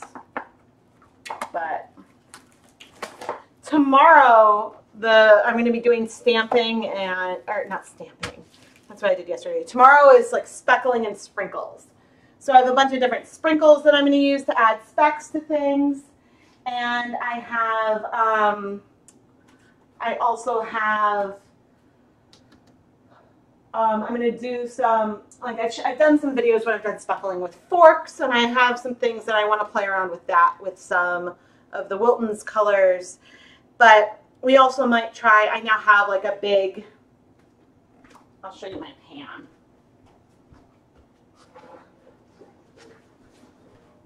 I've got this pan, and what I need to figure out, so this is a nice big pan, that I'd like to do some speckling, maybe with some of my powdered food coloring, and something in like a blank that is with low immersion. But I need to figure out if I will need to transfer the camera to the stove, or if I can just put down like some like cork pads on top of it, add boiling water, and do it without continuous heat. So Nancy, thank you so much for the support. Thank you, thank you. I really appreciate it. Yeah, so I'm trying to decide. That's definitely, I want to play around with that pan and try doing some speckling. Oh, we might also use some Kool-Aid to do some speckling tomorrow. And so these are all things that I want to play with, but it's just I need to figure out what techniques it makes sense to group together in one, sort of in one go. So this is the double knit swish DK. Do you only use stainless steel? So that pan I just showed is a stainless steel pan. I actually use a combination of pots. I have a combination of my dedicated dye pot that's for non-food stuff that I use with the commercial acid dyes and stuff. That is a stainless steel pot. I think some of my other ones have some coating on them, so I'm not entirely sure what they're made out of. So this is my swish blank. It is not perfect. There are some mistakes with some semi-drop stitches and stuff in here. And of course we do not fit. See, can I mean, if I block it, things might go through the other layer, but let's see if I can get it to all sort of fit on the counter.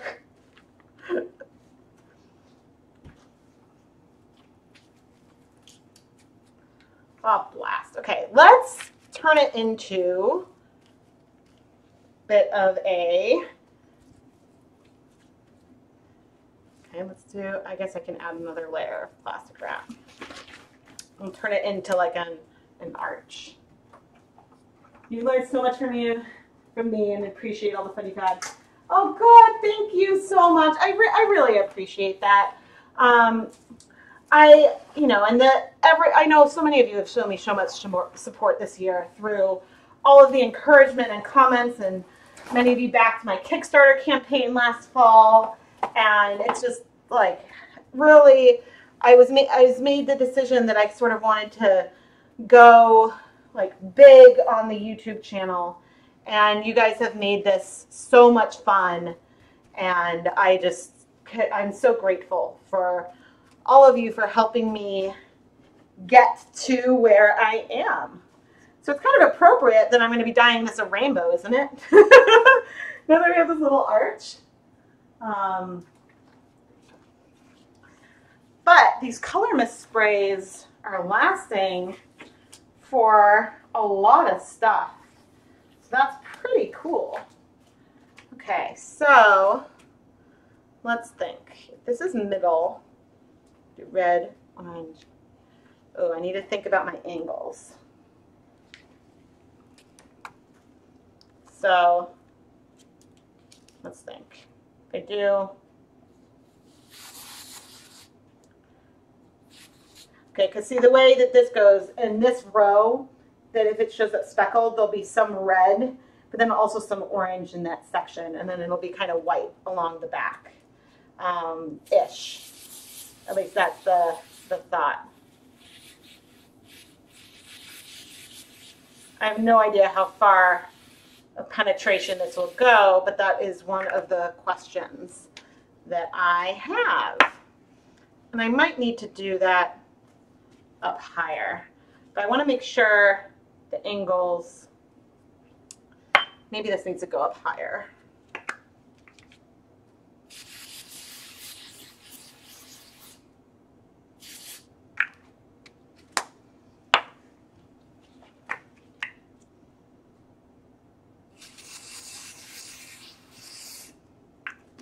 This is when I go through and I like think about what I'm doing.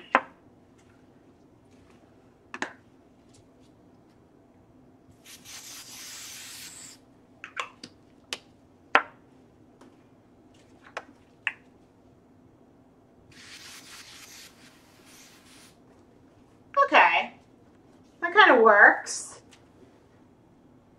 A literal rainbow, yes.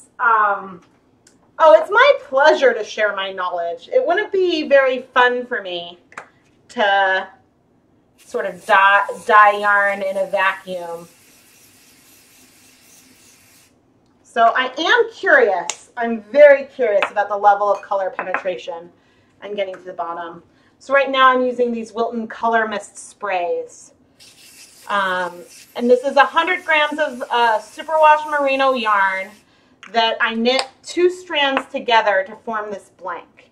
So therefore, because it's 2 strands together, when I unravel it, I'll get 2 identical 50-gram skeins of yarn that will probably turn into, with this yarn, mittens.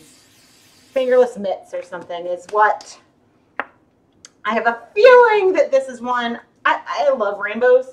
I have a feeling that this is one that'll end up in the Rebecca collection.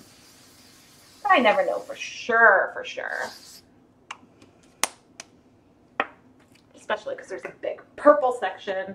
Now the purple, of all the colors, the purple on this one is going to go first. And that is because this one I've used the most. And the black I replaced, but I have an unopened purple that I got for the first rainbow. So this purple I've used a lot. And I'm going kind of heavy on that, aren't I? Now I'm curious, and of course as I look, you guys won't be able to see. Ha-ha! But I think I can load up, oops, or misto. So I think of all of these, I mean, the Color Mist sprays are still my favorites. It's just unfortunate that, it's just a bit unfortunate that they are so expensive. So that's why I'm glad that we looked at the fact that some of these other types of sprays can be equivalent. But now, okay, I have to set up for a little picture because it's me. And again, I'm also taking all these pictures so that way, did I take pictures of the last one? I don't even remember. I'm taking, oh, and I can't really shift that, can I? That's fine. Close enough. I'm taking pictures to use in the recaps that I'm filming of all of the videos. So, because I want to, yeah, I want to try to, for each of these live streams, I will do 2 different, well, there's going to be one recap of all the yarns, especially what they look like once I've unraveled them. So it'll get that video you would get the dry yarn and then the unraveled yarn. Or the dried blank and then the unraveled yarn. There will also be another kind of, whoops. There will also be another kind of recap for each live stream that will entail the sort of the process that I use to dye it, and then the dry blank. And those are ones that I thought I'd be able to get some of those out faster, but the first live stream I dyed 6 blanks. So I'm curious. Yeah, so the water back is still pretty clear. So here's this blank that we just dyed, and you can see some breaking going on, which is cool. But I do need to add some water to the steam pot. There's still sun in there, but I feel a bit better knowing we're not going to run dry. Okay. I'll actually put the heat back up because this one's almost ready once I wipe this up.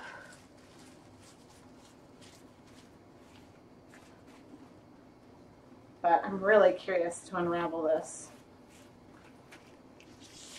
Yeah, but you can see that like when I'm spraying this, there's not a huge splash from it. You know, it sort of stays really close. But oh, see, but if I place, you know, a hand on it, I get, I don't know if you can really tell, but you get a lot of color. You could rub something on top of here and get a lot of color. So you do want to take care. Let's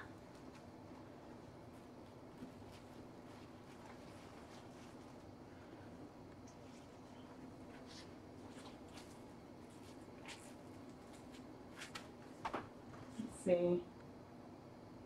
Oh, it's fun. Yeah, this is fun. So again, I do not, ooh, look at the backside, everybody. What was I hoping for?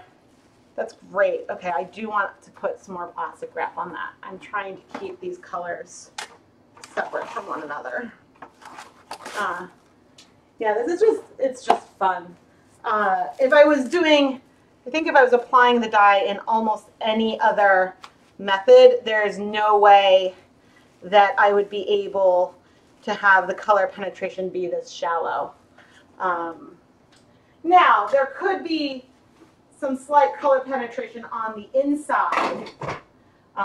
So we might see, say, when I'm unraveling it, tiny amounts of each of those colors on the, like, on that white section. So it might not be a pure white section, but wonder how, okay, these are actually pulling off. I might be able to unwrap the first two that we did at some point. But I am going to come and shift my computer and sit down with my water. Hee Move myself around. Every time the timer rings, you think your dinner is ready. Oh, I'm sorry. No, just the yarn. It seems like the sprays are going pretty far. Yeah, oh, I should have weighed them. Yes, weighing them to see how far they go would be helpful. But they last a while. So, I mean, granted, on these ones I'm using 6 different colors on the 2 rainbow blanks, but so far the purple has been on 3 different rainbow blanks, plus it's been on one whole 100 grams skein of yarn, because I did half of 2, so one whole 100 grams skein of yarn. So that one has been on a lot, and there's still some left. But again, the coverage is overall really light. So yeah, I think it's so fun. When you have an empty can, weigh it to tear. So the one issue with sort of tearing it like that, I'd have to take the label off and weigh that can when it's empty, and weigh that can when it's full. Because the labels, you could actually end up pulling off the entire label of the whole can. And so that would give it some variation. But, yeah, no, I think that it's just so cool. I really am enjoying these sprays. I think that it is just a really nice, a really fun technique, and it's fun to do a lot. And so today we also did, I put a little stencil on top, and so it does great for that. So if you wanted to do some stenciling but didn't want to use a thickener, then maybe you could use a spray bottle to get it. And since you get so little liquid there, I don't think it would spread out very far. So that is a really good solution.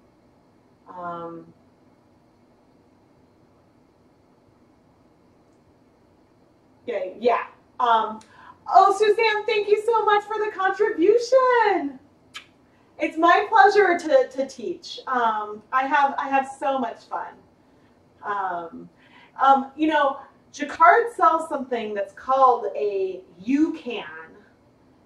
It's the name of the product, and it is a spray can specifically for using their acid dyes to spray them. So I don't remember if it's I think it's a pressurized one. So I think that you use maybe like a bike pump or something to pressurize it, but then you can make your own spray can with acid dyes. Or you could get the miso can and then mix your acid dyes and then add it to that and do that as well. So that is definitely something that you can do, but I think that the miso doesn't really feel like it's giving me much of something that the little sprayers aren't, except that maybe with the miso I would have been able to do squiggles. And with the individual sprays, you kind of get like a dot. It's sort of, you don't really get a long continuous stream with those tiny squirt things. You wonder if the icing airbrush sprayer would work the same. I think that the icing and a food airbrush sprayer with food coloring sprays would work fantastic. And they're not that expensive. You can get one for definitely, you can get like a kit with a lot of the food coloring for it for under, for around or under $100.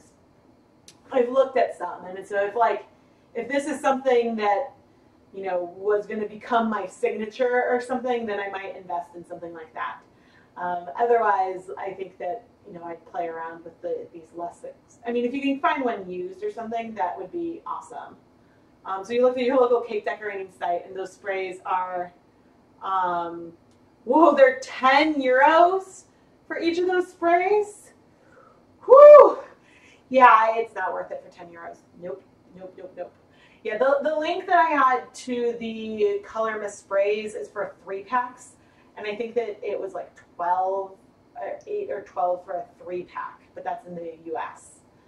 So I know that for Amazons that, you know, different countries have their different Amazons. But I think I bought mine with like a 40 or 50% off coupon at one of the craft stores, so I bought them in person. And so that makes it a little more reasonable.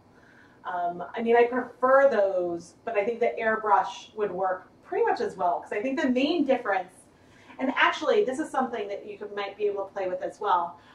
Oh, Janie, thank you. You're knitting with yarn you dyed, learning from me, watching me dye yarn. Dyeception. Oh, I love it. That's awesome. I love, now I want to go watch Inception. But I think, so the main difference between the food coloring sprays in the Wilton Color Mist and then the other sprays that I made is that the first ingredient on the Wilton spray cans, the Color Mist sprays, is ethanol. And so the surface tension of ethanol is way, way, way, way, way less than water. And so that's why at the beginning when I was spraying on the stencil, you saw sort of like a thin, even film from the Color Mist spray, and you saw it bead up from the other spray bottles. And so maybe if we were to mix our food colorings in, say, vodka or something, then, you know, so we'd have it wouldn't be pure ethanol, but it would still be food grade and stuff, then we might be able to get something that would spray a little differently. And so maybe that would make a difference with some of these containers, but that's not something that I did today. I don't know if you can get the sprays, I'm sure you can get the sprays on sale from Amazon from time to time, but Amazon doesn't typically have big coupons. I know that the Color Right system is on sale on Amazon, because normally it's $25, and it was on there for, I think about under 17 something something. And so that was a pretty good deal. But again, I bought my Color Right system with a 40% off coupon at one of the craft stores. So, but yeah, I think that maybe it would be worth trying to mix some of the food colorings with alcohol to see if that would help with the delivery. I mean, I think that with all of these sprays, we see with all the sprays, we got a really thin layer of color penetration. So they all work very similarly. I just felt like I had the more control. I felt like I had the most control over the spray with the color mist sprays, because I feel like I could do it extremely light and even. And so if at the same surface, if you were going to spray, you wouldn't see it really from the color mist because it would be so light. With the other bottles, you got a lot more coming out. You want to watch till the end, but you're getting sleepy, so you hope you stay awake. Aw, I don't think I'll be going. I might try to see if I can open up one of these other guys just so we can take a peek. But I don't think I'll be going too much past 10 my time. I mean, a little bit, but not a ton.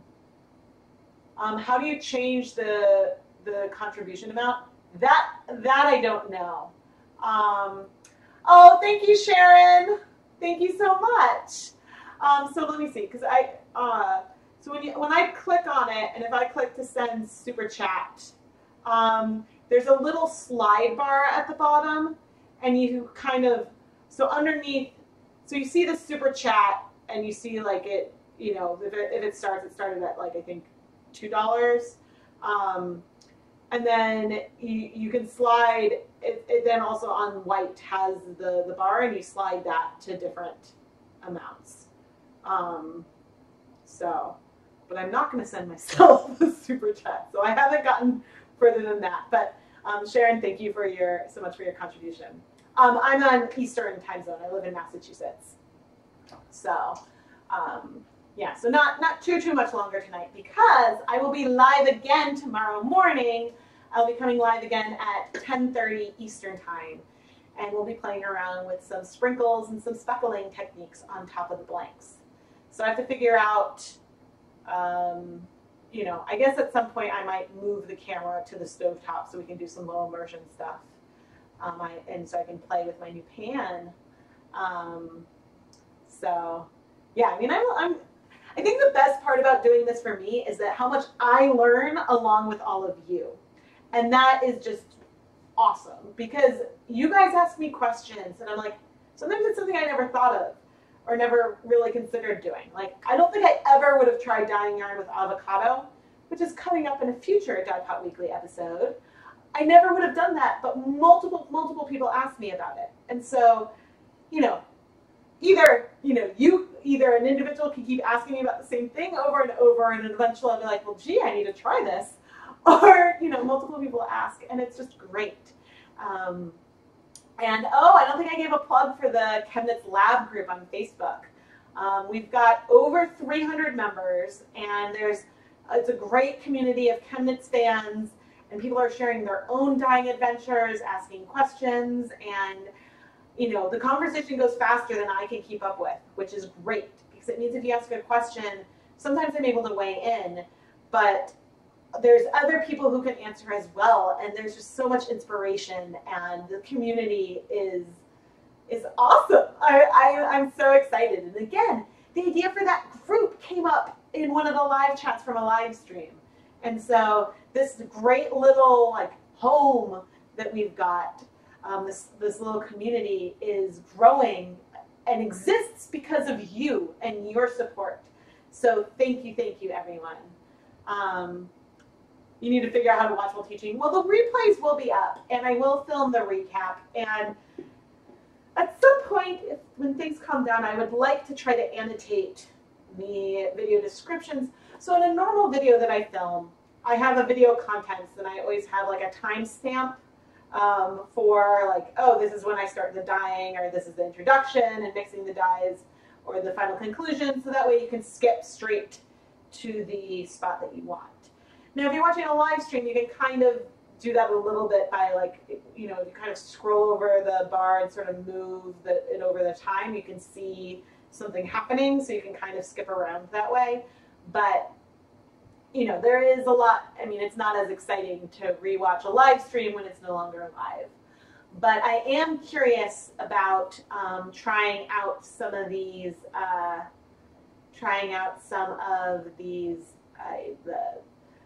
keeping the chat, like, so that way the chat, I'm curious how it'll look to have the chats visible after the video has been filmed. Because something that's always been a bummer is when sometimes there's really good questions and great conversation in the chat, but then it's lost after the fact. So, yeah, super chat goes up to 500.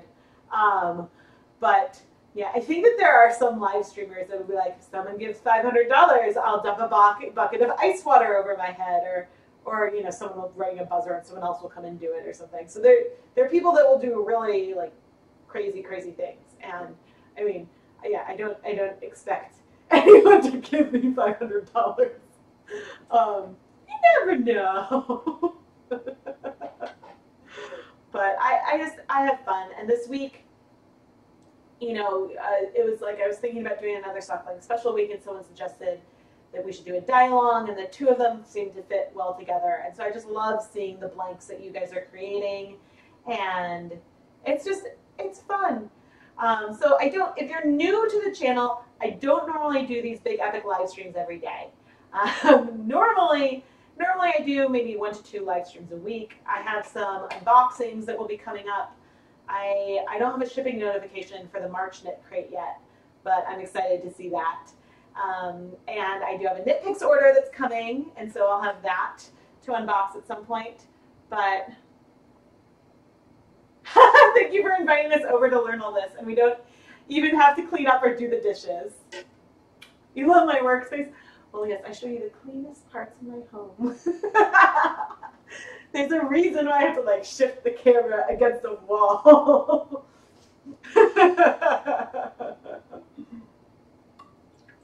Well, I like inviting you guys into my home in this way.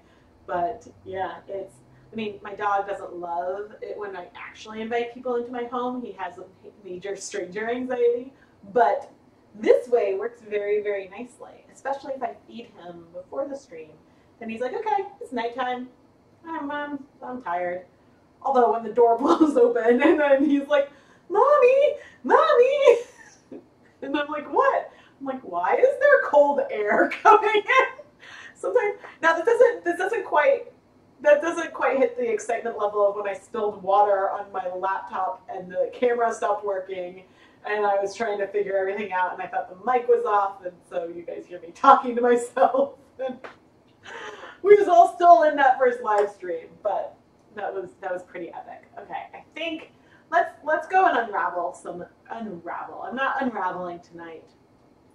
It's really, really hard for me not to start unraveling some of these blanks. Some of these blanks are just so exciting to me that I desperately want to open them up and take them apart because I want to know what the yarn is going to look like.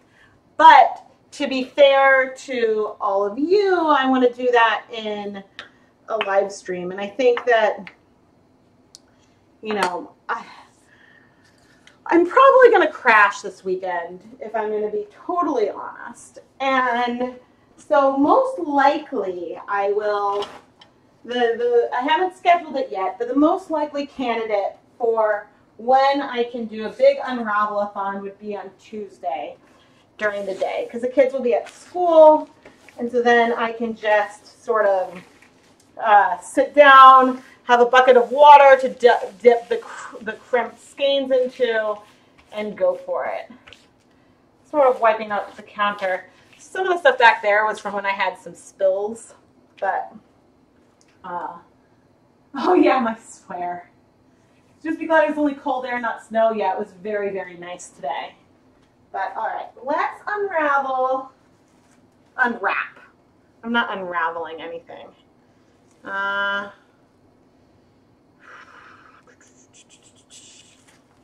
want to get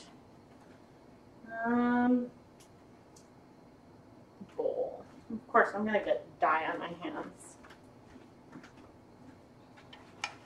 See, the problem is that I don't want to get any additional food coloring on these, but clearly there must have been some on the plastic wrap. Okay. This is the blank that we did double-sided. And we also played around with all of our different spritzing techniques.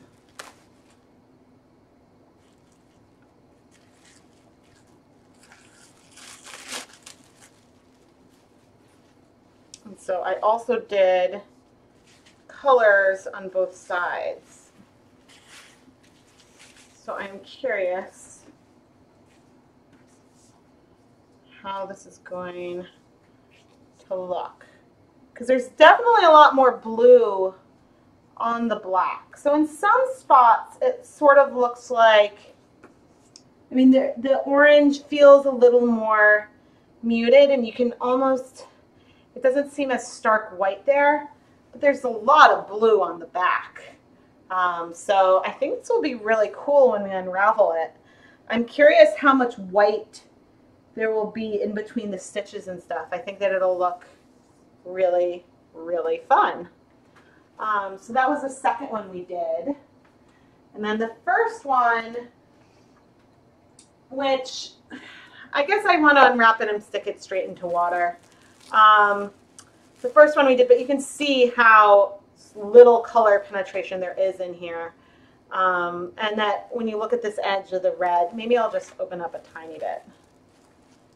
If I can get the edge of this.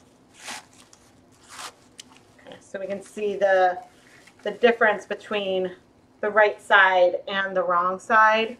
And so even if I move the fabric, you can see here that the color is really only present on the very topmost surface of the yarn. So if I spread it out, you can kind of see that there's white in between. So when I talk about like tomorrow is going to be a speckling episode, this is speckled. Like doing this spray gives you, because the color does not penetrate the entire yarn, this gives a lot of speckles. And so therefore is completely awesome. Yeah, this one's still pretty warm. But we did 4 blanks today. And aha! Speaking of, oops, sorry, that's not your dinner. That's my blank.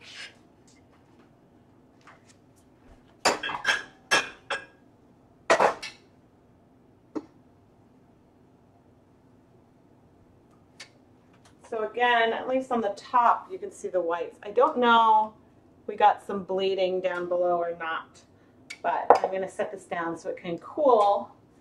And I have turned off my stove, which I'm sure all of you will be really, really happy to know, lest I cause problems. Haha, there. Now we can see our wrapped up little jelly rolls, and I can, oh, not pull the camera tripod over and spill dye everywhere. Let's see.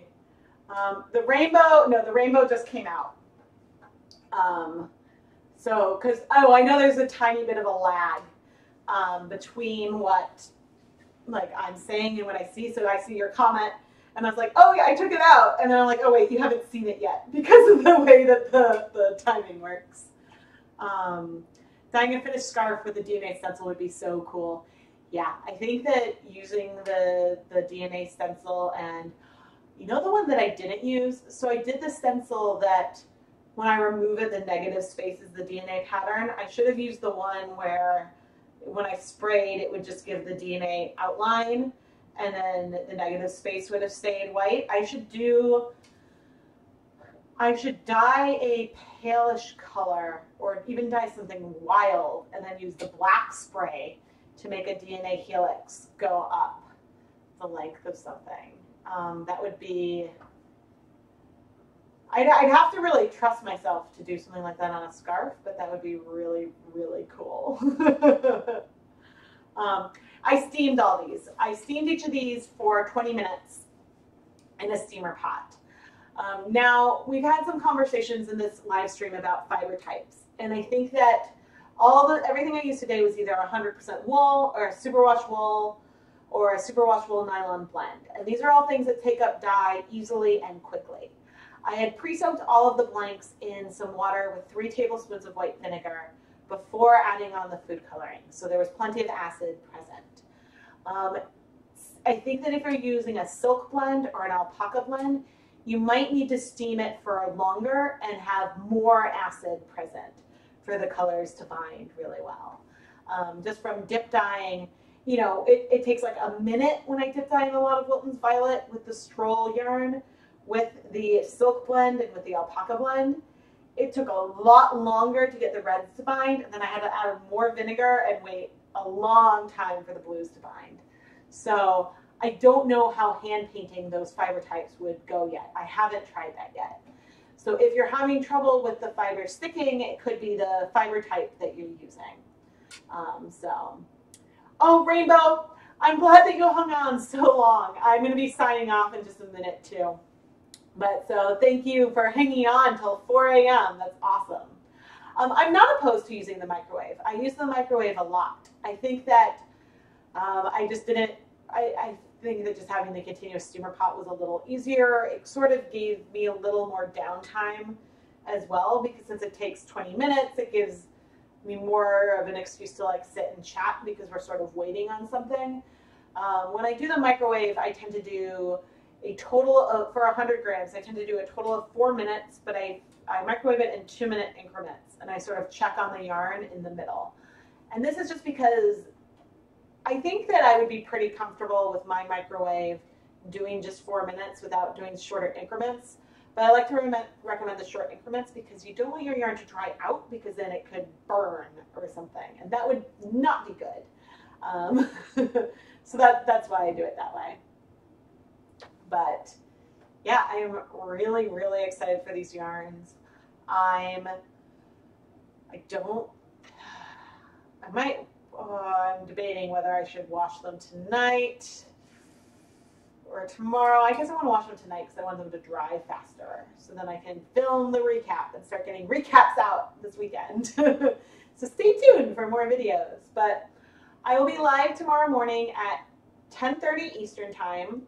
We'll play around with using some sprinkles and maybe combine some of the other techniques we've done for this week with it. I have some, I've got like a bunch of dyes, and I can mix new things. And so if there's any requests, let me know. I mean, I don't know how many I'd be able to really do, but I want to play around with it. The plastic wrap is fine. Like, the plastic wrap is microwave safe, so it doesn't really melt. It sort of sticks on itself, so it's a little hard to unstick, but that can happen without heat anyway with plastic wrap.